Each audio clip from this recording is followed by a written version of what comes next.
start with is polar coordinate system. देखो polar coordinate system ये पहले आपने बहुत बार किया हुआ है, ठीक है। पोलर कोऑर्डिनेट सिस्टम में जब मैंने कॉम्प्लेक्स नंबर आपको पढ़ाया था 11th स्टैंडर्ड में, तब तभी भी मैंने पोलर कोऑर्डिनेट सिस्टम को अच्छे से आपको एक्सप्लेन कराया था। Now again we are going to just revise the point that is polar coordinate system, ठीक है।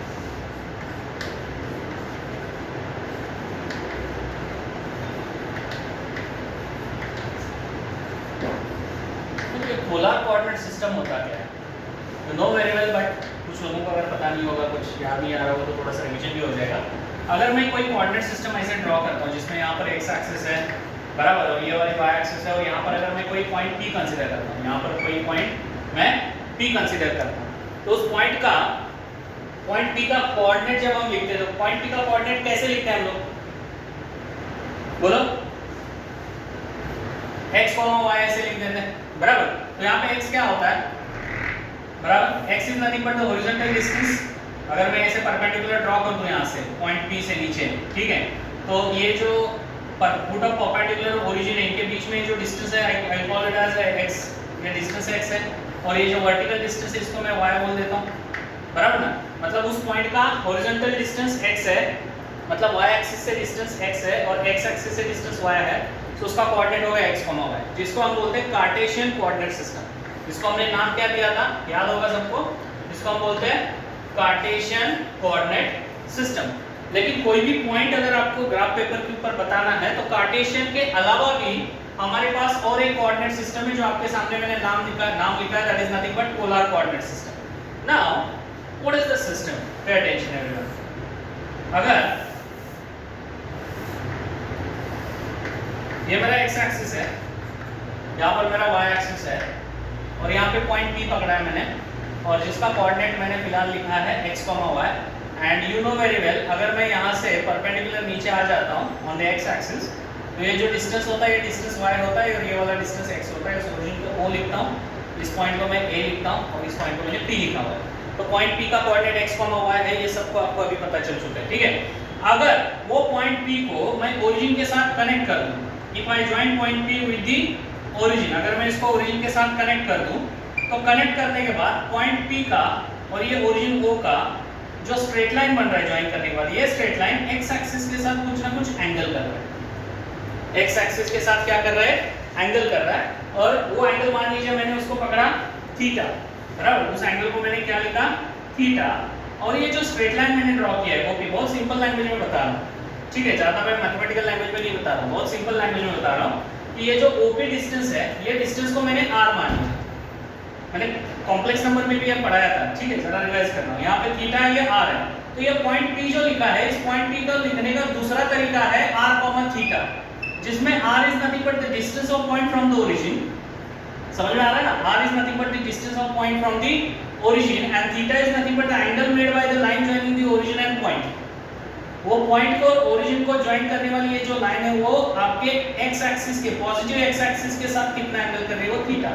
मतलब कोई भी पॉइंट अगर आप x, y लिखोगे, तो it is called as Cartesian coordinate system, और उसको अगर r, थीटा में लिखोगे तो it is called as polar coordinate system.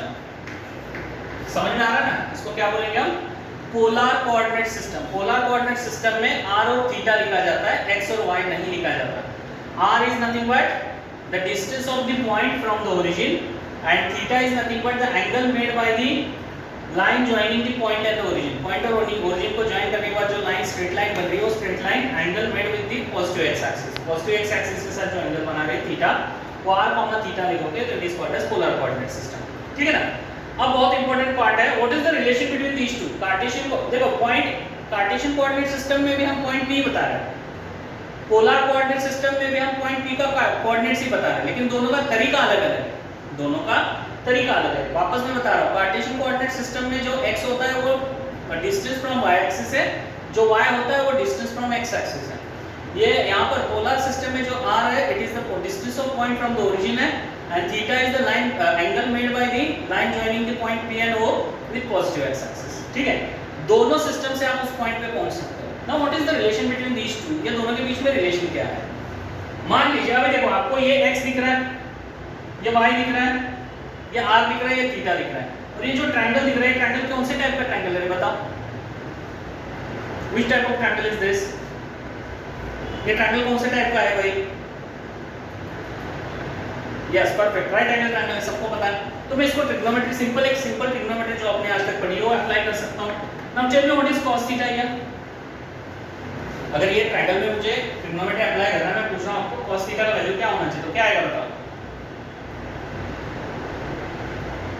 cos theta क्या होता है? यस बराबर, that is nothing but yes cos theta is equal to x upon r adjacent upon hypotenuse, बराबर। तो मुझे बताओ x का वैल्यू क्या दिख रहा है? r जाके इधर मल्टीप्लाई होगा, therefore x is equal to r into cos theta, x is equal to r into cos theta, yes और नो, बराबर कि नहीं? अगर मैं बोलता हूं आपको sin थीटा बताओ, बराबर, sin थीटा क्या आएगा बताओ रे? परफेक्ट, y अपॉन r आ जाएगा, y अपॉन r। तो मुझे बताओ y का वैल्यू क्या दिख रहा है आपको यहाँ पे? y is equal to r into, very good, y is equal to r sin theta. मतलब if you know r and theta, अगर आपको r पता है, थीटा पता है, तो you can get the value of x। How? x is equal to r into cos theta and y is equal to r into sin theta. ठीक है, ये x r और थीटा, y r और theta के बीच का relation हो गया। और एक रिलेशन हम बना सकते हैं, और एक रिलेशन कैसे बना सकते हैं? Can we apply Pythagoras theorem हो गया, यस और नो, बराबर। तो बोलो पाइथागोरस थ्योरम के हिसाब से क्या होना चाहिए? r² is equal to x² plus y², r² is equal to x² plus y²। Then what is the value of r होगा? Taking square root on both the sides, दोनों तरफ अगर आप स्क्वायर रूट ले लेंगे, so this will become x² and this will become x² plus y² under root. So r is equal to root of x² plus y², r is equal to root of x² plus y²। समझ में आ रहा है? समझ में आया? मतलब अगर आपको x और y दिया, अभी देखो ये वाला जो पार्ट है यहाँ पर, if you have been provided with r and थीटा, then you can get the value of x and y. This is called as polar to Cartesian system. This is the conversion of polar to Cartesian. यहाँ पे आप क्या कर रहे हो? आपको r और थीटा दिया जा रहा है, मतलब आपको पोलर सिस्टम दिया जा रहा है और आप कार्टेशियन में जा रहे हो, उसको लेके कन्वर्ट कर रहे हो, conversion of polar to Cartesian. और यहाँ पे क्या हो रहा है? आपको कार्टेशियन दिया जा रहा है, x और y दिया जाएगा, और आप उस with the help of x and y you are getting the value of r, मतलब आप कार्टेशियन टू पोलर जा रहे हैं।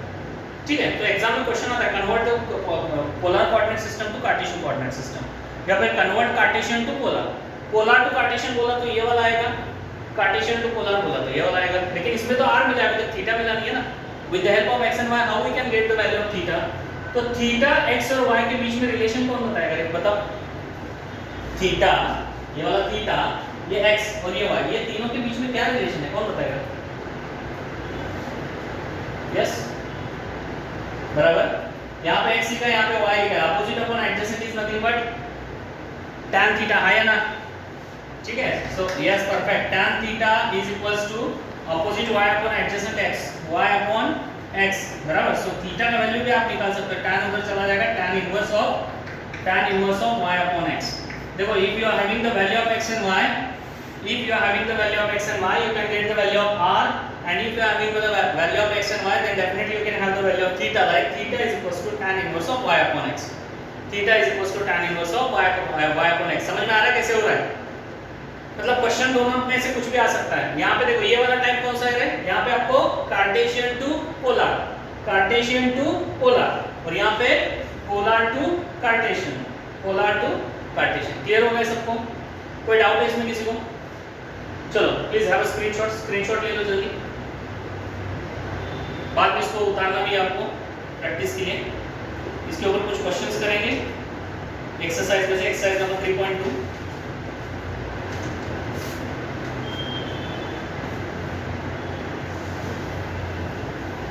फॉर्मूला लिखो फटाक से नोटबुक में एक साइड पे, तो ताकि सॉल्व करते समय आपको इजी रहे।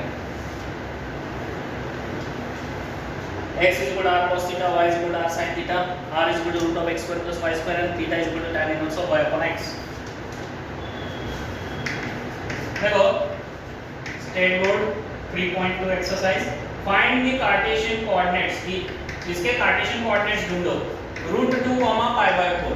नाउ पे अटेंशन, आपको सिंपल दिख रहा है √2, ठीक है, एंड यहाँ पे कॉमा π/4, π/4 मतलब एंगल है, थीटा है, मतलब √2 is nothing but the value of r, और pi/4 is nothing but value of theta.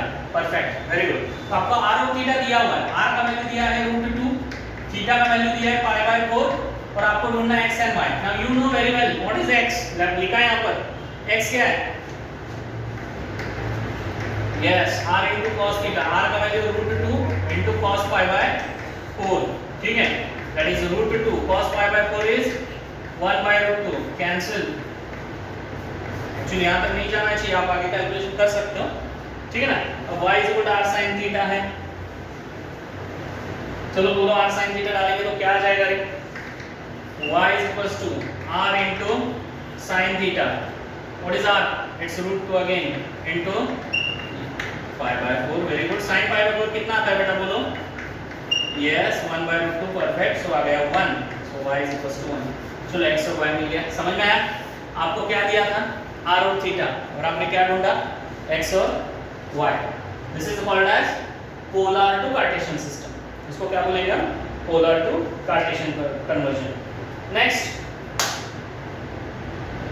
4, pi/2, you can do it, yes or no, 4, pi/2, यहाँ पे 4 आ गया, pi/2, 4 pi/2, 4 pi/2, 4 into cos pi/2, cos 90 0 आ गया 0, फिर 4 into sin 90 1, तो ये आ गया 4, 0,4 आ गया, बराबर। x का वैल्यू 0 और y का वैल्यू 4 आ गया, इतना तो आप कर सकते हो, सॉल्व करने की जरूरत नहीं। Next is 3/4, 3 pi/4, 3/4, 3 pi/4। अब मुझे बताओ r का वैल्यू कितना दिख रहा है आपको, 3/4, yes very good, theta 3 pi/4, very good. सबका आवाज आना चाहिए भाई, बाकी लोग ऐसे मौन में धारण करके बैठो मत, ठीक है। चलो x का value you know very well, it is r cos theta, r is 3/4, cos theta कितना दिख रहा है, 3 pi/4। अब मेन काम ये वाला अपना cos 3 pi/4 का वैल्यू ढूंढना। 3 pi/4 मतलब कितना रे, 135 डिग्री, बराबर बोल रहा है, गलत बोल रहा हूं, बराबर है ना। pi/4 is nothing but 45 degree into 3, 135 degree आ गया। अब 135 degree can be written as, now pay attention, 135 can be written as 180 minus 45, yes और नो, ठीक है। अब जरा उसको अलग से सॉल्व करो, ठीक है। ये हो गया cos 180 minus 45, ये मैंने आपको बताया था कैसे करना है। cos 180 मतलब 180, 360, 540, 720, 90 का इवन मल्टीपल होगा तो cos का cos ही रहेगा, cos 45 हो जाएगा। अब ध्यान देना ये पॉजिटिव होगा या नेगेटिव होगा, तो 180 माइनस थीटा कौन सा क्वाड्रेंट आता है, सेकंड क्वाड्रेंट, और सेकंड में cos क्या होता है, ऑब्वियसली सेकंड में cos क्या होता है, नेगेटिव होता है, तो ये माइनस cos 45 आ गया, perfect, minus cos 45, so minus cos 45 is minus 1/√2, बराबर है कि नहीं, माइनस 1/√2, तो ये 3/4 into माइनस 1/√2 आ गया, तो इट इज माइनस 3/4√2। ये आपका x का वैल्यू मिल गया, देखो समझ में आया। In the same way you can get the value of r sin theta, that is r is again 3/4, yes sin 3 pi/4, मतलब ये आ गया sin 180 minus 45, बराबर। तो ये sin 45 तो कंफर्म हो गया क्योंकि 180 लिखा है जो कि 90 का इवन मल्टीपल है। अब sin 45 180 माइनस बोला है तो सेकंड क्वाड्रेंट, सेकंड में sin क्या होता है, a s t c, s for sin positive होता है सेकंड क्वाड्रेंट में, वेरी गुड। सो 3/4 into 1/√2 आ गया, सो this will become 3/4√2। So y का वैल्यू यहाँ पे क्या मिल गया रे, 3/4√2। समझ में आया सबको, परफेक्ट समझ में आ रहा है, वेरी गुड। चलो ठीक है, कोई बात नहीं, चलो स्क्रीनशॉट ले लो इसका।